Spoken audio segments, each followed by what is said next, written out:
ধরুন আপনি দুপুরবেলা খেতে বসছেন, আপনাকে দুটো পদ দেওয়া হয়েছে, একটা হচ্ছে উচ্ছে আর মাটন। এবার আপনি কোনটা খাবেন? উচ্ছেই খাবেন, কারণ সেটাই প্রথমে খেতে হয়। এবার আজকে দুটো ট্রেলার বেরিয়েছে। প্রথমে আমি উচ্ছে ট্রেলার নিয়ে কথা বলবো, মানে সান অফ সর্দার 2 এর ট্রেলার, তারপরে আসছি আমি অন্য ট্রেলারটার কথায়। এবার দেখুন, উচ্ছে খেতে তো খুব একটা ভালো নয়, তবুও খায় মানুষে, কারণ খাওয়াটা জরুরি শরীরের পক্ষে, শরীর ভালো থাকে, প্রত্যেকের খাওয়া উচিত। এবার এই যে এই সিনেমাগুলো সান অফ সর্দার 2 এরকম ধরনের সিনেমা বসে দেখা যায় না, তবু এই সিনেমাগুলো বানানো উচিত এবং লোককে দেখানো উচিত। কেন বলুন তো? কারণ তাহলে অ্যাজ অডিয়েন্স আপনি বুঝতে পারবেন যে কি ধরনের সিনেমা বানাতে নেই, একটা সিনেমাতে কি কি রাখতে নেই, যাতে সেই সিনেমাটা সান অফ সর্দার 2 না হয়ে যায়। এইবার সান অফ সর্দার 2 এর গল্পটা আপনাকে বলি। কি গল্প? গল্প ফল্প কিছু বুঝতে পারিনি, যেটুকু বুঝতে পেরেছি সেটা হচ্ছে, আগের বার অজয় দেবগন মানে আমাদের বিমল দা পাঞ্জাবকে জ্বালিয়েছে বা স্কটল্যান্ডকে জ্বালাতে চলেছে। এখানে কোনো একটা মেয়ে আছে হয়তো, যার সাথে একটা ছেলের প্রেম আছে। এবার ছেলেটার বাবা হচ্ছে রবি কিষান। এবার রবি কিষান চায় যে কোনো একটা আর্মি ফ্যামিলিতেই ছেলের বিয়ে দেবে। তো এখানে মৃণাল ঠাকুর আছে আর অজয় দেবগন আছে, তারা দুজন বলবে চলো আমরা মা বাবা সেজে চলে যাই, ঢপ মেরে দেবো, বিয়ে ফিয়ে হয়ে যাবে, সুখী সংসার। এই হচ্ছে মোটামুটি গল্প, যা দেখে এটাকে বুঝলাম আমি। মুকুল দেব আছে এবং মুকুল দেবের এটা শেষ সিনেমা, কারণ উনি মারা গেছেন। এখানে বিন্দুদারা সিং আছে, রবি কিষান আছে, অজয় দেবগন আছে, মৃণাল ঠাকুর আছে। এইবার এই ট্রেলারটার মধ্যে আসি, কেমন লাগলো ট্রেলারটা? আপনার চোখে যদি কেউ রেনবো কালারের চশমা পরিয়ে দেয়, তাহলে এই ট্রেলারটা দেখতে ঠিক যেরকম লাগবে, এটা ঠিক ওরকমই বানানো হয়েছে। আপনার দেখে মনে হবে যে আমি চশমা পরে আছি। আমার ট্রেলারটা দেখতে দেখতে হঠাৎ মনে হলো আমি চশমা কি রেনবো কালারের চশমা পরেছি, তারপর দেখলাম না, চশমা ঠিক আছে, কালারটাই ওরকম।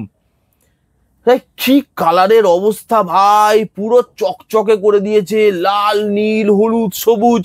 এটা সিনেমা না আমি সার্কাসে গেছি, আমি বুঝতেই পারছি না।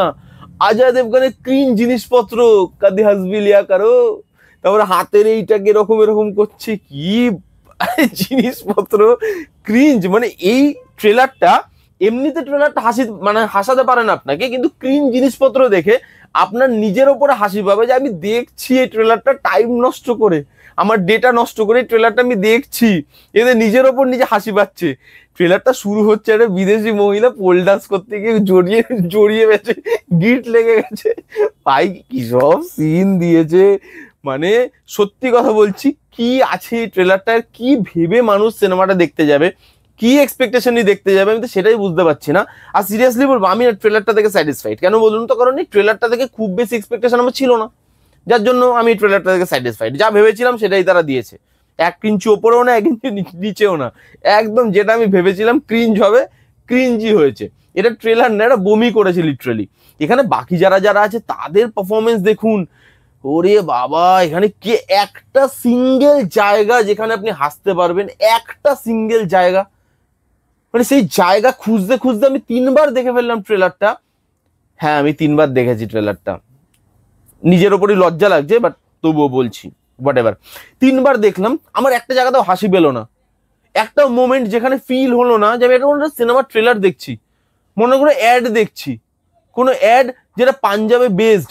আর এই পাঞ্জাবি ক্যারেক্টার, এটা তো বলিউডের স্বভাব, আমি আগেও বলে এসেছি, বাঙালি, পাঞ্জাবি, সাউথ ইন্ডিয়ান, এদেরকে নিজের মতো করে বলিউড একটা দুনিয়া তৈরি করেছে, তাদের মতে তারা এরকম, তাদেরকে বলিউড এভাবেই প্রেজেন্ট করবে এবং সারা জীবন করবে। এবং এখানেও আপনি দেখুন, সেই লাউড জিনিসপত্র, চিল্লামিল্লি হচ্ছে, কান কপালের মাথা খেয়ে নিচ্ছে, চোখ ধাঁধিয়ে দিচ্ছে, চোখ অন্ধ করে দিচ্ছে, এমন কালার পালার দিয়েছে, কি করছে আমি জানি না ভাই। মৃণাল ঠাকুর ভালো অ্যাক্ট্রেস, অজয় দেবগনও টেনে নিচে তাকে নিজের মধ্যে, যে আমি একা কেন খারাপ করবো, সবাই আমার সাথে খারাপ করবি। অজয় দেবগনকেও ক্রিঞ্জ লাগছে। আগের বারের যে মানে সান অফ সর্দার 1, তার তো কোনো ফিলিং পেলামই না। ওই একদম সিনগুলো, সান অফ সর্দার 1-এর সিনগুলো একটার পর একটা দিয়ে দিয়ে প্রথমেই ট্রেলারটা শুরু করে দিল, পুরোনো ফিলটা দেওয়ার জন্য। আরে পুরোনো সিনেমার যদি ফিলটা আমাকে সিন দেখে নিতে হয়, তাহলে তুমি আগের সিনেমাটাই দেখে নেবো একবার চালিয়ে, আমি ট্রেলার দেখতে বসবো পরের সিনেমাটার।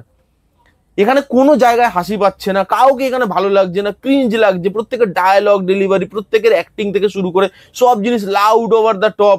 কেন এরকম ভাবে, কি জন্য বানায়? টাকা নিজেদেরও খরচা হয়, মানুষেরও টাকা খরচা হয়, টাইম নিজেদেরও নষ্ট হয়, মানুষদেরও টাইম নষ্ট হয়।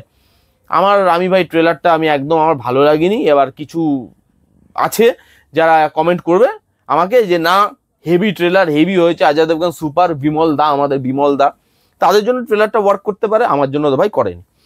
এবার আসি পাতে পড়ে থাকা মাটনের দিকে। উচ্ছে খেতে খেতে মাটনের দিকেই বারবার লোভটা যাচ্ছিল। মাটনটাকে, সেটা হচ্ছে ধারাক 2 এর ট্রেলার। সিদ্ধান্ত চতুর্বেদী আছে, তৃপ্তি ডিমরি আছে। এটাকে বলে ট্রেলার, যেটা না মন থেকে ইচ্ছা করে যে আমি বারবার দেখি। এখানে গল্পটা কি বলতে চাইছি, এখানে দেখানো হচ্ছে সিদ্ধান্ত চতুর্বেদী যে একজন সমাজের খুব নিচু জায়গা থেকে উঠে আসছে, পড়াশোনায় খুব ভালো, সে কোটাতে চান্স পাচ্ছে বড় কলেজে, সেখানে বড় লোকদের বাস। এবার সেখানে তাকে কিভাবে কোণঠাসা করা হচ্ছে, তাকে তার ফ্যামিলিকে কিভাবে কোণঠাসা করা হচ্ছে, এই যে সমাজের মধ্যে কোটা সিস্টেম এবং সমাজের মধ্যে যে শ্রেণী ব্যবস্থা, তার মধ্যে দিয়ে তার একটা ভালোবাসার গল্প প্রেজেন্ট করার চেষ্টা করছে দর্শককে। এবং ট্রেলারটা আউটস্ট্যান্ডিংলি ওয়ার্ক করে। বিশেষ করে এখানে যেই দুজনের পেয়ারটা ওয়ার্ক করা খুব জরুরি ছিল, সেই দুজনের পেয়ারটা ওয়ার্ক করে, সেটা হচ্ছে তৃপ্তি ডিমরি আর সিদ্ধান্ত চতুর্বেদী। একটা রোম্যান্টিক সিনেমা আপনি দেখছেন, সেই রোম্যান্টিক সিনেমার মধ্যে না যাদেরকে নিয়ে সিনেমাটা, যাদের রোম্যান্সটা আমি দেখছি, সেই রোম্যান্সটা দেখতে ভালো লাগতে হবে, তাদের দুজনকে ভালো লাগতে হবে এবং তাদের দুজনের কেমিস্ট্রি ভালো লাগছে। এখানে ডায়লগ খুব সুন্দর সুন্দর আছে। একটা জায়গার একটা ডায়লগ আমার খুব খুব ভালো লেগেছে, যে এরকম যদি কোনো সিচুয়েশন আছে, মানে মরনে ইয়া লড়নে কি সিচুয়েশন হো তো লড়না, এই ডায়লগটা আমার খুব ভালো লেগেছে। তারপর আরেকটা জায়গায় বলবে যে তুমি কোন জায়গাটা ভালোবাসো, বলছে তারায় ভরা আকাশ থাকবে এরকম জায়গা ভালোবাসি। সিদ্ধান্ত চতুর্বেদী বলবে যে তারা তো শহরে আসতে ভয়ও পায়। মানে এই যে ডায়লগগুলো এত সুন্দর লাগে, ভালো লাগে, খুব সুন্দর। এবং প্রথমে যে ডায়লগটা দিয়ে শুরু হয় যে তোমার আমার থেকে আলাদা হয়ে যাওয়া উচিত, কারণ তুমি যতটা ইজি ভাবছো আমাদের দুজনের মিলনটা ততটা ইজি নয়। তৃপ্তি ডিমরি বলবে, খুব খুব ইম্প্যাক্টফুল লাইন, যে তুমি যতটা কঠিন ভাবছো ততটা কঠিনও হয়তো নয়, চেষ্টা করে তো দেখতেই পারি। মানে এই জায়গাগুলো এত ভালো, কালি ছিটিয়ে দিচ্ছে সেখানে, মানে সিদ্ধান্ত চতুর্বেদীর আউটস্ট্যান্ডিং পারফরমেন্স। তার সঙ্গে এখানে তৃপ্তি ডিমরিকেও দেখতে ভালো লাগছে, তাকে অ্যাক্টিং করার জায়গা দেওয়া হয়েছে, সে কিন্তু ভালো অ্যাক্ট্রেস। বুলবুলের মতো সিনেমা সে করে এসছে এবং সে পারফর্ম করতে পারে, ভালো ডাইরেক্টর পেলে সে কিন্তু ফাটিয়ে দেবে। এবং এখানে যেই জায়গাগুলো তাকে দেওয়া হয়েছে সেগুলো ভালো। একটা জায়গায় তার বাড়ির লোক বলছে যেহেতু পালিয়ে যাবে, বংশের মুখে চুনকালি মাখাবে, ওই যে চিৎকার, ওই যে ভেতর থেকে রাগটা বেরিয়ে আসছে, ওগুলো আউটস্ট্যান্ডিং। এদের দুজনকে দেখতে ভালো লাগছে, কেমিস্ট্রিটা ওয়ার্ক করে। স্বরাজ সাচদেবা আছে, কিছুক্ষণ আগেই দেখে এলাম একটা সিনেমা মালিক, কিভাবে ওয়েস্ট করেছে অ্যাক্টরটাকে কিভাবে ওয়েস্ট করেছে। এখানে দেখুন সাসপেন্স এলিমেন্ট হিসাবে আনা হয়েছে, ভালো লাগছে তাকে দেখে। ট্রেলারটা বড়, কিন্তু ট্রেলারটা গল্প রিভিল করছে না। এই যে উচ্ছে ট্রেলার দেখলাম কিছুক্ষণ আগে, সব গল্প রিভিল করে দিয়েছে। এখানেও কিন্তু ট্রেলারটা বড়, কিন্তু ট্রেলারটা গল্প রিভিল করছে না, ট্রেলারটা ইন্টারেস্টটা হোল্ড করে রাখতে পারছে। এবং ধারাক আমরা কিসের জন্য জানি, ধারাক জানি একটা লাভ স্টোরির জন্য, এবং সেই লাভ স্টোরিটার মধ্যে সিম্পলিসিটির জন্য, এবং তার সঙ্গে এখানে মিউজিকের জন্য। এখানেও শ্রেয়া ঘোষালের লাস্টে যে গলাটা পাওয়া যাচ্ছে, ওটা আউটস্ট্যান্ডিং লাগছে। ওটা শুনে আপনার মনে হচ্ছে যে এরও গান খুব ভালো হতে চলেছে, এবং ধারাক 2 এর গান কিন্তু ভালো হতে হবে, কারণ ধারাক লোক গানের জন্যও মনে রাখে। তো সব মিলিয়ে ট্রেলারটা আউটস্ট্যান্ডিং, ভালো লাগছে, এবং এই সিনেমাটা দেখার জন্য আমি মুখিয়ে আছি, ওয়েট করে আছি। দেখা যাক সিনেমাটা কেমন হয়, আশা করি ভালো হবে, নিরাশ করবে না। এবং এই সিনেমাটার জন্য ওয়েট তো করে আছি, তার সঙ্গে উচ্ছেটার জন্য ওয়েট করে আছি, কারণ উচ্ছেটা না খেলে না মাটনের টেস্টটা বোঝা যাবে না, তাহলে আপনি বুঝতে পারবেন না যে মেকিং এর মধ্যে কতটা ডিফারেন্স হয়। এই দুটো ট্রেলার আপনি পাশাপাশি চালিয়ে দেখুন, তাহলে আপনি বুঝতে পারবেন যে সিনেমার মেকিং এ কতটা ডিফারেন্স হলে এরকম ধরনের হেল অ্যান্ড হেভেন ডিফারেন্স হয় ট্রেলার মেকিং এ। তাহলে আপনি বুঝতে পারবেন যে ভালো মেকিং কাকে বলে, খারাপ মেকিং কাকে বলে। কাউকে বোঝাতে হবে না, আপনি দুটো ট্রেলার পাশাপাশি চালান, আপনি নিজে বুঝতে পেরে যাবেন।